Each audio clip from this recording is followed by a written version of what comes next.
All right. So here I've got a, Canva presentation that I put together over the last maybe 12 or 13 hours of work, going into every single game for the first round of March Madness, which will start tomorrow. But those are the games that are play-in games. I'll explain what that means later. So you won't have to worry about making your bracket until the deadline, which is the 19th. Um, we'll get right into it. I hope this helps you make some educated guesses as to who is the team that you think is going to win, because there are upsets, there aren't upsets. It's up to you, but you'll see the seed next to each team's name for each round. So you'll know, oh, the lower seed, as in like 1, 2, 3, that means they're clearly a better team. Like 13, 14, 15, probably kind of ass. So, all right. First of all, so before the round of 64, there's a initial round between there's four games that are played to determine who gets the final spots. So there's two games played to determine who gets the final two 16 seeds, and then there's two games played to determine who gets the final 11 seed spots. So for this year, you've got, for the 16 seeds, you got UMBC versus Howard, and then you've got Prairie View versus Lehigh. So all four, 16 seeds are the lowest, so not very good teams. You shouldn't expect too much out of them this March, but maybe something will happen. Um, the 11 seeds are a little bit better. You've got Texas versus NC State, and then you've got SMU versus Miami of Ohio. And as you can see by the bracket here, every other team's already decided except for these eight. And at the end of the day, there's going to be four teams that come out of these games. And then, as you can see by the um, design here, it has the winner of that game going into the tournament to play as the 16 seed. So I guess if you have any questions about that, just let me know, because it's a little bit complicated to explain off rip. The first playing game is UMBC versus Howard. Um, they're both 16 seeds, as I said. UMBC is coming off of a 12-game winning streak. They dominated their tournament. They won each game by 15 or more points. And as it'll go here, there'll also be a net ranking for each team, so you can see where they pan out of the 365 Division One teams. So UMBC is kind of in the middle, 196 out of 365. That's why they're playing for the spot. Not very good. Although for their scale, they're clearly pretty good. Um, they've got better scoring. They've got 36% from the 3-point line and 47% field goal, meaning all around shots, excluding 3-pointers. They're 0-5 against top 100 teams, top 100 opponents, which is, not ideal. But then again, Howard isn't a top 100 team. So it's not crazy to pick UMBC. I probably just wouldn't pick them, going forward. But they did it once, they can do it again, if you remember that in 2019. But Howard here is on an 8-game winning streak. Their tournament was only 2 games, which they won, but less momentum than UMBC here. They're ranked a little bit lower. They're 203rd out of 365. They've got better rebounding, better stealing, better assists, and better blocks, which panning out is that's more than what UMBC has that they're better at, as you can see from the graphic. Howard is 2-4 against top 100 opponents, so I mean, that's better than 0-5. They've won twice against opponents better than top 100, which means, truthfully, they got more experience in that field. But they turn the ball over a lot. People steal it from Howard a lot. They cannot hold on to the ball. So keep that in mind when you make your decision for that game. Although these matches are kind of just a quick rundown. They don't have more of the in-depth kind of expert information, because you don't actually get to pick these teams yet. After tomorrow, you will be able to see which of these teams win, and then you can pick.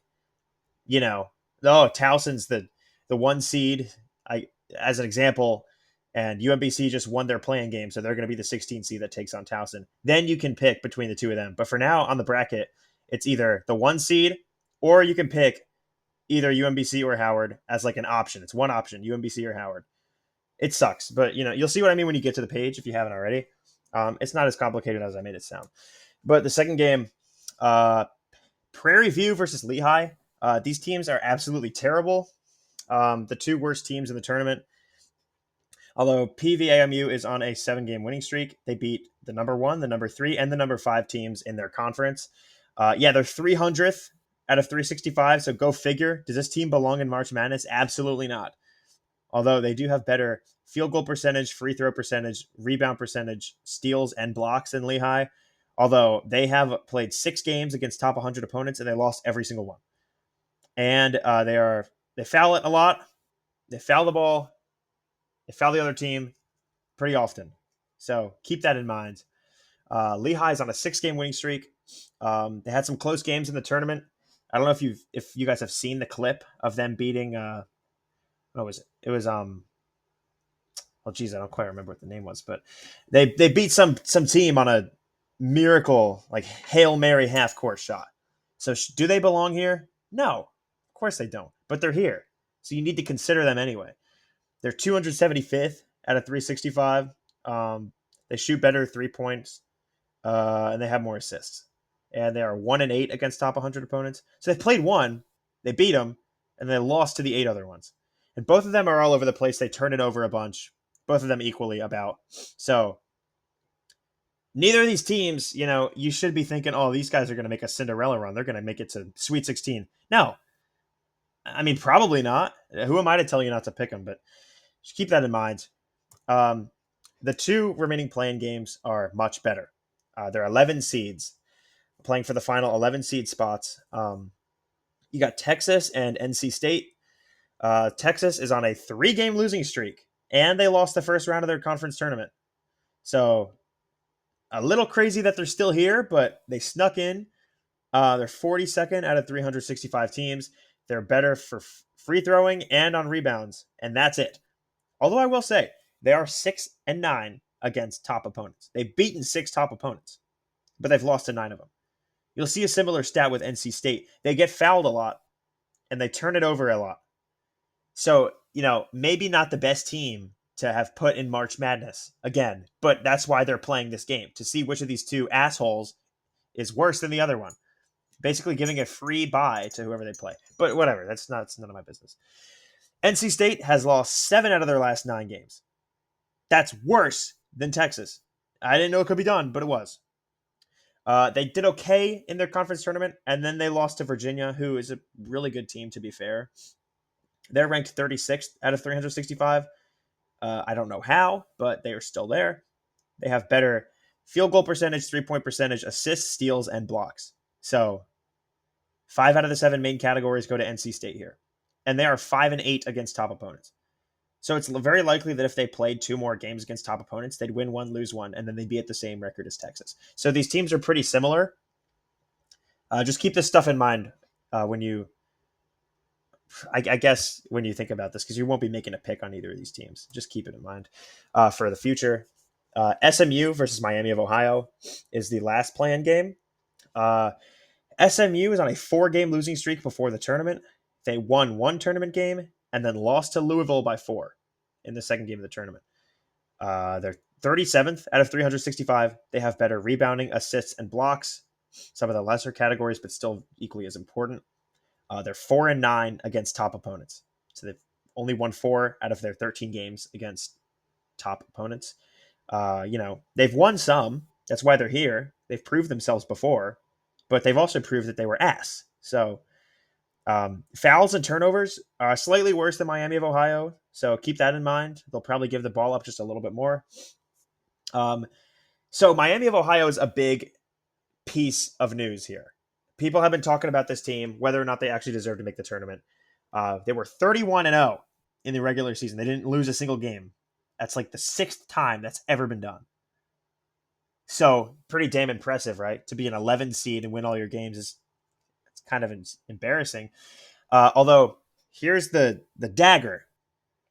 They lost in the first round of their conference tournament to UMass, who is the 8th best team in their conference and really fucking bad. So do with that what you will.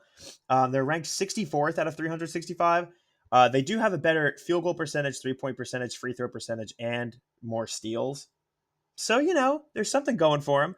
But they haven't played a single quality opponent. Not one.